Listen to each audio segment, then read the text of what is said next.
Hai hai hai, Assalamualaikum, halo ladies, apa kabar? Nah, di episode kali ini kita akan membuat roti yang lagi viral banget loh di bulan Ramadan. Nah, penasaran kan? Jadi keep for watching.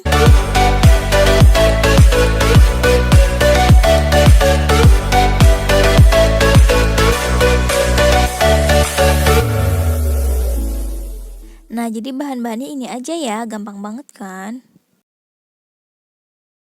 Jadi bahan-bahannya ada, kalian harus menyiapkan tepung terigu segitiga sebanyak 250 gram atau 1/4 kilogram ya. Lalu siapkan mentega yang telah dicairkan sebanyak 50 gram, merek apa saja bebas. Kemudian siapkan air hangat setengah gelas. Lalu siapkan 3 sachet gula halus atau 1 sendok makan penuh gula pasir. Kemudian siapkan 1 butir kuning telur, kuningnya saja ya gunakannya. Lalu siapkan sejumput garam dan 1,5 sendok teh vanile bubuk.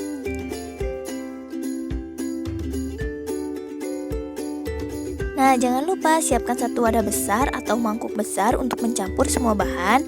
Lalu masukkan terigu yang telah diukur sebanyak 250 gram tadi. Semuanya ya masukannya.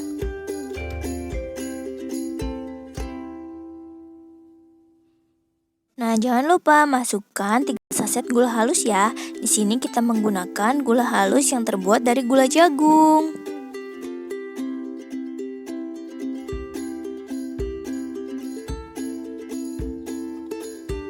Nah, kemudian bisa ditambahkan garam dan vanile, bisa diganti dengan menggunakan vanili cair. Kemudian bisa ditambahkan 1 butir kuning telur. Lalu diaduk-aduk sebentar agar kuning telur lebih tercampur dengan tepung.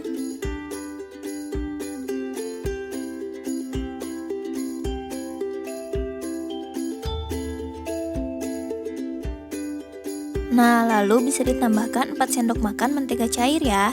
Cara mencairkan menteganya, masukkan mentega ke dalam wadah, lalu isi air ke dalam panci. Menteganya jangan langsung ke dalam api ya. Jadi harus menteganya cair di atas air yang mendidih.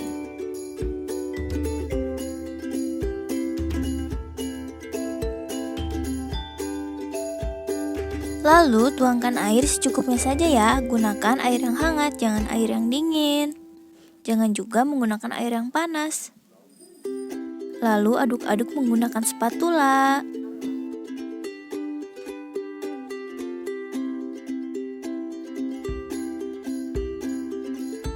Uleni adonan hingga kalis ya, gunakan sarung tangan.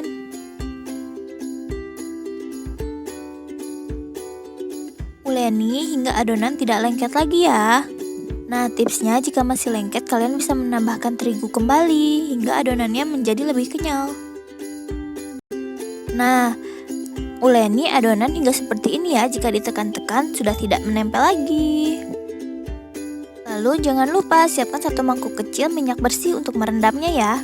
Nah, kemudian ambil adonan yang telah kehalis lalu potong menjadi beberapa bagian. Bisa 4 maupun 6 tergantung selera ya. Nah, adonan yang telah dipotong-potong tadi jangan lupa bulat-bulatkan ya. Bentuk menyerupai bola-bola kecil. Jika adonan sudah selesai dibulat-bulat, jangan lupa rendam adonan ke dalam minyak bersih ya. Baluri seluruh adonan hingga tertutup dengan minyak.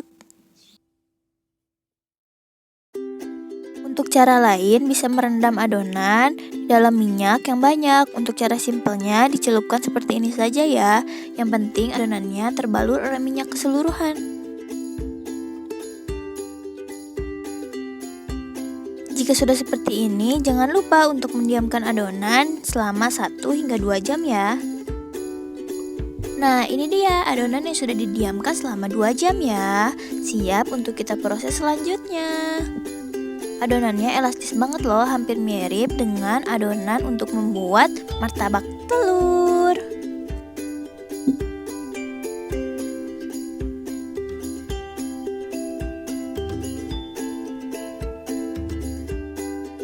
Nah, ambil satu adonan lalu pipihkan hingga tipis merata. Gunakan tangan yang bersih ya. Jangan lupa dibalur minyak dulu terlebih dahulu agar tidak menempel.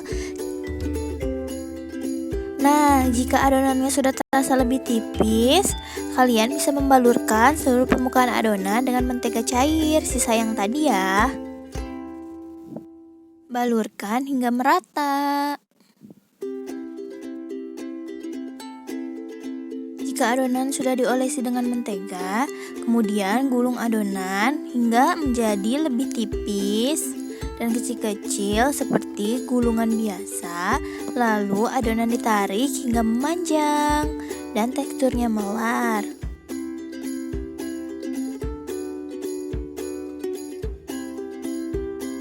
Nah, karena teksturnya elastis banget, adonan ini nggak akan mudah bolong ya, sama seperti adonan untuk martabak telur. Nah, jika sudah ditarik dan elastis memanjang seperti ini, kalian gulung-gulung seperti huruf S, lalu ditumpuk kedua sisinya, kemudian dipipihkan. Nah, gampang kan buatnya?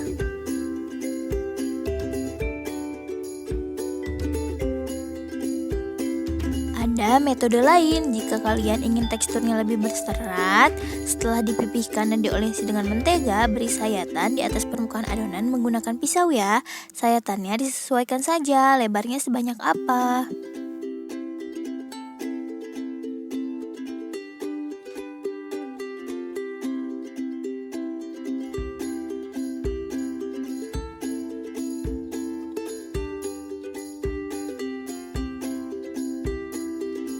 Nah, jika sudah diberi goresan menggunakan pisau, jangan lupa digulung kembali ya, seperti langkah sebelumnya. Gulungnya tipis-tipis saja, hingga semuanya tergulung rapat. Nah, fungsinya menggores-gores dengan pisau agar ketika adonannya matang lebih berserat-serat.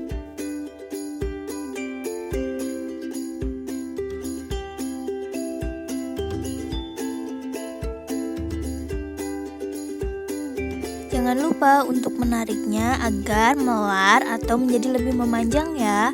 Lalu gulung-gulung berbentuk seperti huruf S seperti langkah sebelumnya. Jangan lupa ketika telah digulung menjadi huruf S, lalu atasnya ditumpuk ya dengan adonan bawah, lalu dipipihkan seperti itu. Mudah banget kan?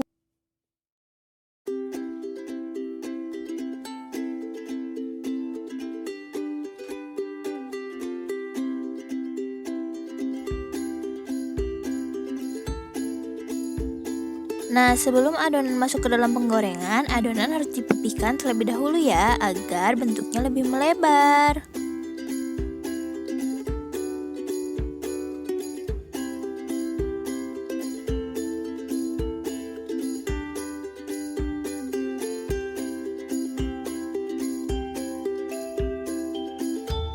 Tekan-tekan hingga menjadi seperti ini ya.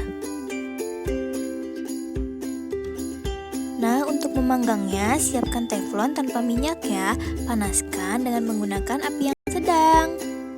Tidak perlu ditambahkan blue band ataupun mentega lagi, bahkan minyak pun nggak usah ya. Nah, panggang adonan hingga berubah warna menjadi coklat dan luarnya menjadi lebih kering. Jika ditekan tetap renyah, jangan khawatir, dalamnya tetap akan lembut kok. Jangan lupa ya untuk sesekali membolak-balikannya agar adonannya matangnya merata. Jika sudah coklat seperti ini, tandanya adonan sudah matang.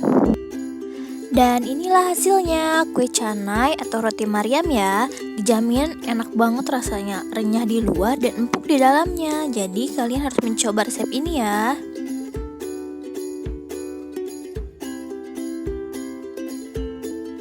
Nah, jika kalian penggemar makanan manis, bisa ditambahkan topping gula halus, susu, ataupun juga madu ya. Jika kalian suka yang asin, bisa ditambahkan dengan teman makan seperti kari ataupun gulai. Selamat mencoba! Thanks for watching. Don't forget to like, comment, share, and